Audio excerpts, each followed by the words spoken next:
संजय राउत की मुश्किलें बढ़ने वाली हैं क्योंकि संजय राउत जो कि अभी जेल के अंदर बंद हैं पत्राचाल घोटाले में, उनको ईडी ने गिरफ्तार किया था, लेकिन अब एक और घोटाला सामने आया है। और इस घोटाले की शिकायत यूं तो काफी दिन पहले किरीट सोमैया जी ने की थी, जो कि भारतीय जनता पार्टी के लीडर हैं, लेकिन उस पर उस समय उद्धव ठाकरे की सरकार थी। कार्रवाई करने के बजाय किरीट सोमैया के ऊपर ही शिवसैनिकों के द्वारा हमले कराए जा रहे थे। लेकिन अब समय बदल चुका है, सत्ता बदल चुकी है, और सत्ता बदलने के साथ ही आजाद मैदान थाने में जो एफआईआर हुई है, इस एफआईआर में जो किरीट सोमैया ने इसको ट्वीट भी किया है, ये जिक्र किया गया है कि जब देश कोरोना से जूझ रहा था उस समय में उद्धव ठाकरे की सरकार में कोविड के नाम पर भी भ्रष्टाचार किया जा रहा था और बहुत बड़ा घोटाला किया गया। 100 करोड़ रुपए का लगभग ये घोटाला है। और ये घोटाले में सबसे बड़ी बात यह है कि जो संजय राउत प्रवक्ता शिवसेना के थे, शिवसेना के हैं, उन शिवसेना के संजय राउत के प्रवक्ता का एक मित्र, एक पार्टनर, वो जो पार्टनर है वो आपने देखा था कि पत्राचाल में भी भूमि खरीद जो करी थी इन्होंने, और वो जो जमीन खरीद फरोख्त में जो संजय राउत की पत्नी और सुजीत पाटेकर उसका नाम है, इस मामले में जो संजय राउत का मित्र है वो सुजीत पाटेकर, उसका नाम सामने आया है। और ये खुलासा हुआ है कि जब कोविड सेंटर बनाने की बात चल रही थी, हर राज्य में हमने देखा था कि कुछ हॉस्पिटलों को कोविड सेंटर में चेंज किया गया था, कुछ छोटे हों या बड़े, और कई जगह तो बाकायदा बारात घर या कई सार्वजनिक जो इस तरह के भवन थे और स्कूलों तक में भी कोविड सेंटर बनाने की नौबत पड़ी थी। तो महाराष्ट्र के अंदर भी कोविड सेंटर बनाने की जब बात हुई तो महाराष्ट्र में सरकार ने ऐसी कंपनी को वो कोविड सेंटर बनाने का ठेका दिया जो कंपनी एग्जिस्ट ही नहीं करती थी, माने एक फर्जी कंपनी। और उस फर्जी कंपनी ने ठेका लिया सरकार से और सरकार को बाकायदा ये बता दिया कि हमने कोविड सेंटर बना दिए हैं, और उन कोविड सेंटरों में कोई सुविधा नहीं थी, ऑक्सीजन की सुविधा नहीं थी, डॉक्टर नहीं थे, खाली बेड लगाकर और फोटो खींचकर बिल पेमेंट ले लिया गया। और सरकारी खजाने से जो लूट हुई है वो लगभग 100 करोड़ की है।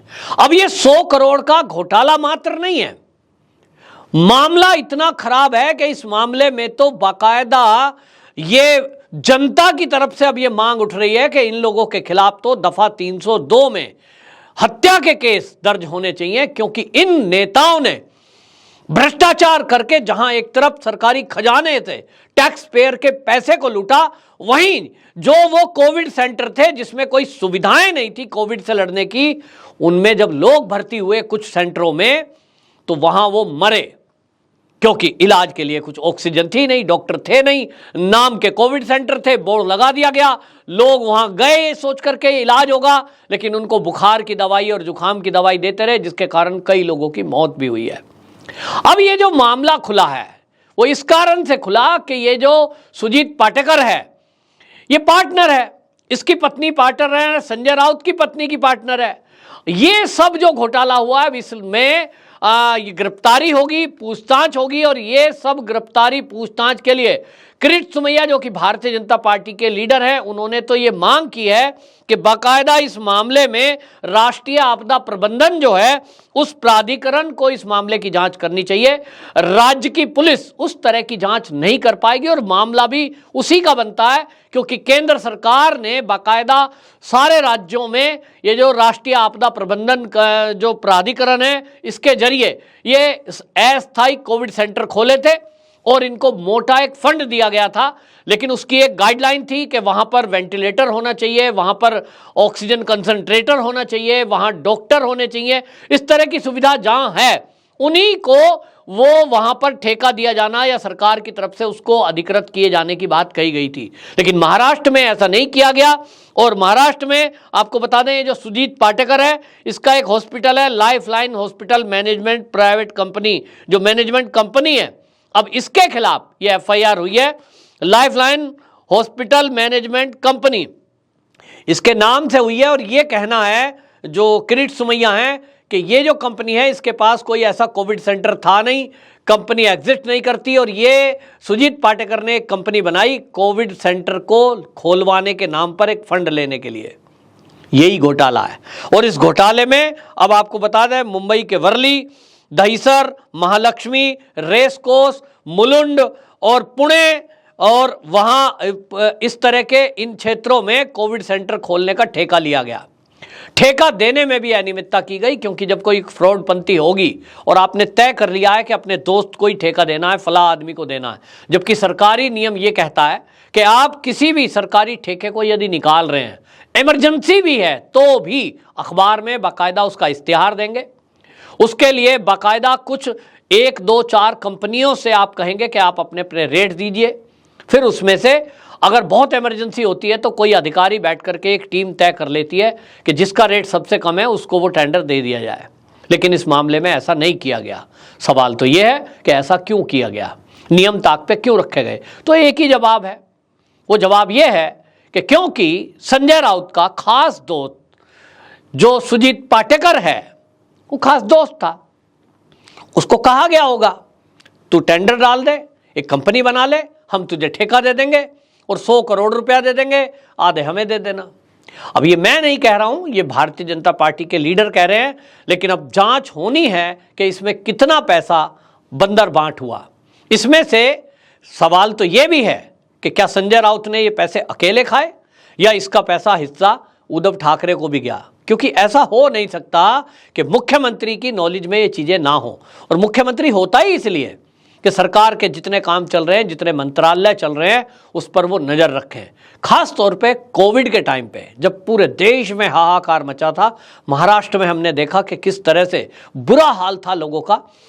जहां वहां बीएमसी के हॉस्पिटल हैं, उनमें यह हालत थी कि लोग चीख रहे थे, चिल्ला रहे थे, फर्श पर लेटे थे, कोई इलाज देने को तैयार नहीं था। जो प्रवासी मजदूर थे यूपी के, बिहार के, मध्य प्रदेश के, उनको उनके हाल पर मरने के लिए छोड़ दिया गया था। सरकार ने कह दिया साहब आपके लिए हमारे पास कोई व्यवस्था नहीं है। और तो और बड़ी साजिश के तहत अनाउंस करा दिया गया जगह जगह कि भाई ट्रेन जा रही है, बस जा रही है, लोग एक जगह इकट्ठे हो गए, कोविड को फैलाया गया।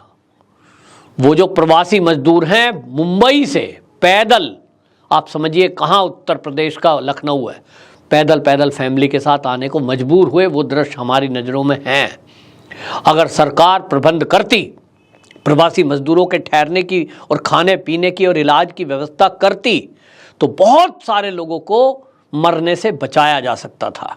लेकिन महाराष्ट्र की उद्धव सरकार इस तरह से निष्ठुर हो गई, इस तरह से कठोर हृदय हो गई कि लोगों की जान का भी सौदा कर लिया। उद्धव ठाकरे ने ये जो पाप किया, ये पाप है कि किसी व्यक्ति को आप बीमारी के समय में उसको इलाज भी ना दे पाएं, उसको मरने के लिए छोड़ दें।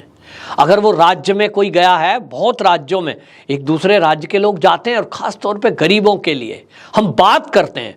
हर चुनावी सभा में हर नेता, राजनीतिक पार्टी के लोग भाषण देते हैं कि हम गरीबों के लिए फला करेंगे, ये करेंगे, ये करेंगे। और कर क्या रहे थे, ये अब खुलासा हो रहा है। एक मंत्री जिसको गृह मंत्री बनाया, वो पुलिस के जरिए अवैध धंधे करा रहा था। 100 करोड़ मुझे लाओ, चाहे कैसे भी कुछ भी करो।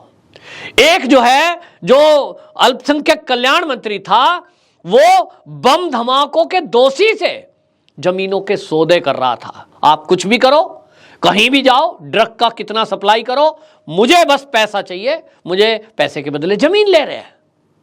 एक आप सोचिए अनिल परब है जो परिवहन मंत्री था, वो जहां रिसोर्ट बनाया है वो जगह नहीं है बनाने की, पर्यावरण क्षेत्र है, वो सुरक्षित क्षेत्र था, लेकिन वहां रिसोर्ट बना दिया है ताकि मैं जल्दी से अरबपति हो जाऊं, और मंत्री हूं मैं तो मुझे कौन रोक सकता है। अब खुलासा हो रहा है कि किस तरह से भ्रष्टाचार किया गया। मतलब कुल मिला के जो मानवता है उसको तार तार कर दिया गया। पत्राचाल घोटाला जिसमें संजय राउत जेल के अंदर बंद है, गरीबों को सपने दिखाए गए, हम तुम्हें नया फ्लैट देंगे, तुम ये जगह खाली कर दो। कितना बड़ा धोखा है कि जो गरीब लोग सालों साल से वहां रह रहे थे, उनको सपना दिखाया गया सरकार की तरफ से कि आप इसे खाली कर दीजिए, हम नया फ्लैट देंगे। ये काम पहले हुआ, लेकिन महाराष्ट्र की जो सरकार थी, इसमें केवल इसलिए आप पैसे ले लोगे और बिल्डरों को वो जमीन बेच दी, ये काम तो उद्धव सरकार में हुआ। कि आप मौन रह गए, आपने उनको किराया नहीं दिया। और संजय राउत आपने प्रवक्ता बना रखे हैं, वो ये सौदेबाजी में मौन रहने का पैसा ले रहे थे। बेशक घोटाला पुराना है, लेकिन आप इस तरह की मतलब जनता की आवाज आप हैं, आप एक पार्टी के प्रवक्ता हैं, तो आप पैसे लेकर मौन हो जाएंगे और आपका मित्र वो घोटाला कर रहा है। ये सब चीजें खुल रही है, ये अब हिसाब जनता मांग रही है और इसीलिए अब संजय राउत जेल में है। लोग ये कह रहे हैं कि अगर इसमें उद्धव ठाकरे को भी हिस्सा मिला है, चाहे वो पत्राचाल घोटाला हो, चाहे वो अनिल परब वाला हो, चाहे वो अनिल देशमुख वाला हो, अगर भ्रष्टाचार में तो उद्धव ठाकरे जेल क्यों ना जाए? लोग सवाल कर रहे हैं, देखना होगा। एजेंसी जांच करती हैं, क्या उद्धव ठाकरे भी जेल जाएंगे? ये जनता पूछ रही है। अब देखना होगा अगला नंबर किसका है। वंदे मातरम।